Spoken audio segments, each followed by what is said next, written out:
Let me tell you a story.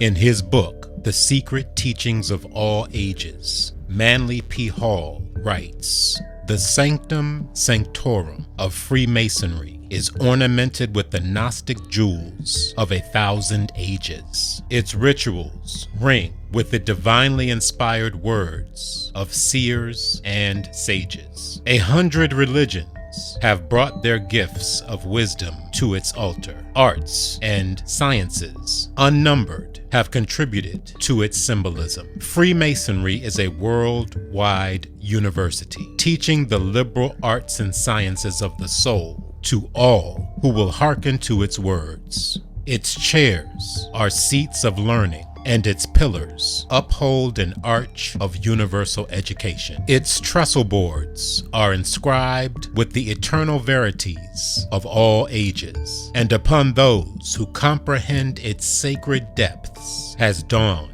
the realization that within the Freemasonic mysteries lie hidden the long-lost arcana sought by all peoples since the genesis of human reason. The philosophic power of Freemasonry lies in its symbols, its priceless heritage from the mystery schools of antiquity."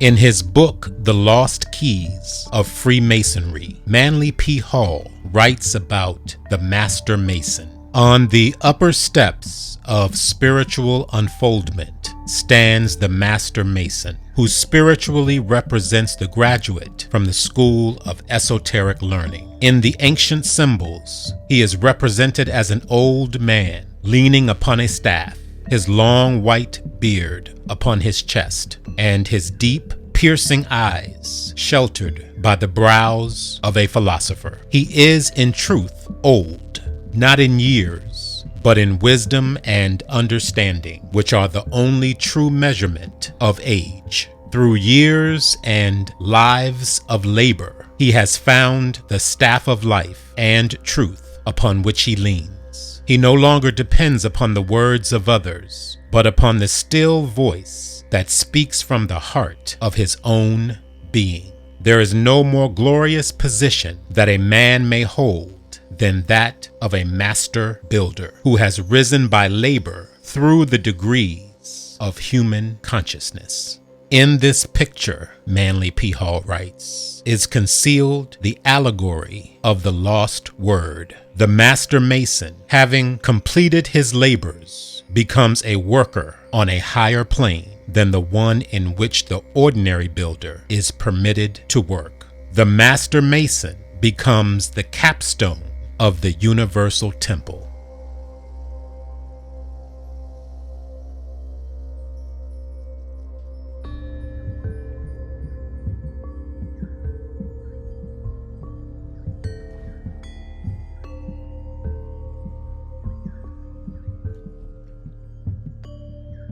Dearly and well-beloved brethren of the African Lodge, as through the goodness and mercy of God, we are once more met together in order to celebrate the festival of John the Baptist, it is requisite that we should, on these public days, and when we appear in form, give some reason as a foundation for our so doing. I shall at this time endeavor to raise part of the superstructure, for howsoever good the foundation may be, yet without this it will only prove a babel. I shall therefore endeavor to shew the duty of a Mason, and the first thing is that he believes in one supreme being, that he is the great architect of this visible world, and that he governs all things here below by his almighty power, and his watchful eye is over all our works. The next thing is love and benevolence to all the whole family of mankind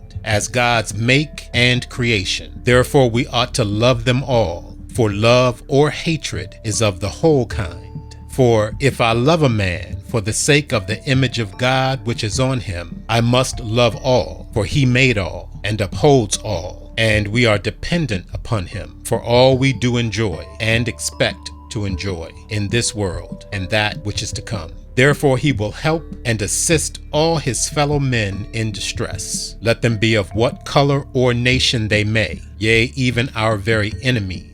Much more a brother Mason. Another thing a Mason ought to observe is that he should lend his helping hand to a brother in distress and relieve him. This we may do various ways, for we may sometimes help him to a cup of water, and it may be better to him than a cup of wine. Good advice may be sometimes better than feeding his body, helping him to some lawful employment better than giving him money. So defending his case and standing by him when wrongfully accused may be better than clothing him. Better to save a brother's house when on fire than to give him one. Thus much may suffice. If thus we, by the grace of God, live up to this our profession, we may cheerfully go the rounds of the compass of this life, having lived according to the plumb line of righteousness, the square of justice, the level of truth and sincerity. And when we are come to the end of time, we may then bid farewell to that delightful sun and moon and the other planets that move so beautifully round her in their orbits, and all things here below, and ascend to that new Jerusalem where we shall not want these tapers. For God is the light thereof,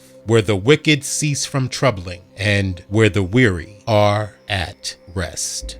Those are the words of Prince Hall as delivered on June 25th, 1792. Mr. Prince Hall is the father and founder of what is now called the most worshipful Prince Hall Grand Lodge, Free and Accepted Masons, jurisdiction of Massachusetts. The current Grand Master of that lodge says this: "Our legacy started on March 6th, 1775. When Prince Hall and 14 men of color were made Masons in Lodge number 441 of the Irish Registry attached to the 38th British Foot Infantry at Castle William Island in Boston Harbor. It marked the first time that men of color were made Masons in America. When the British Army left Boston in 1776, Lodge number 441 granted Prince Hall and his brethren authority to meet as African Lodge number 1 under dispensation. Finally, on March 2nd, 1784, Prince Hall petitioned the Grand Lodge of England through a worshipful master of a subordinate lodge in London, William Moody of Brotherly Love Lodge number 55, for a warrant or charter. It was granted on September 29th, 1784. Captain Scott, brother-in-law of John Hancock, delivered the warrant to Prince Hall personally on April 29th, 1787. Prince Hall died on December 4th, 1807, and his remains are interred at Copp's Hill Cemetery in Boston, Massachusetts. In 1847, out of respect for their founding father and first Grand Master, they changed their name to Prince Hall Grand Lodge, the name it carries today. 245 plus years later, Prince Hall's legacy as a Freemason, a founding father, a leader, and first Black Grand Master has survived. There are now over 4,500 lodges worldwide, forming over 47 sovereign jurisdictions with a membership of over 300,000 Masons who can trace their origins to African Lodge 459, Boston, Massachusetts. Please like, share, and subscribe for more history, mystery, and wisdom. Thank you for watching.